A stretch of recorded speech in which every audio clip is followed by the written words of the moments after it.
Hi everyone, अस्सलाम वालेकुम। कैसे हैं आप सब? उम्मीद आप सब ठीक होंगे। आज मैं बना रही हूँ आलू बहुत ही मज़े के इस तरह से बनेंगे। आप भी अगर इस तरह से बनाएंगे तो हमने सारे स्पाइसेस डालने हैं जो हम मेन घरों में सारे डालते हैं, सब्ज़ मिर्चें, टमाटर वगैरह और सुरख मिर्चें, नमक, हल्दी।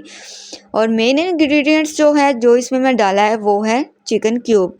अगर चिकन क्यूब आप आलू में डालेंगे तो अगर आप में से कोई नहीं खाता तो वो भी इसको खाना स्टार्ट कर देगा। इससे बहुत ही मज़े के आलू बनेंगे, बच्चे भी बहुत शौक़ से खाएंगे। आलू को मैंने अच्छी तरह से भून लिया था, इसमें पानी डाला है और कुछ सब्ज़ मिर्चें ऐड कर दी। अब हम इसको पकने के लिए रख देंगे।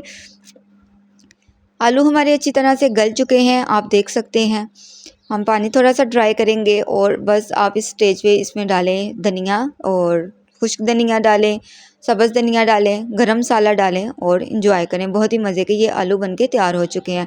अब मैं साथ ही रोटियां बनाऊंगी। रोटियां सिर्फ मैं दो ही बनाऊंगी, अपनी और मदर इन लॉ की, क्योंकि हम दो हैं तो हम दो ही रोटियां खाते हैं, बस एक एक।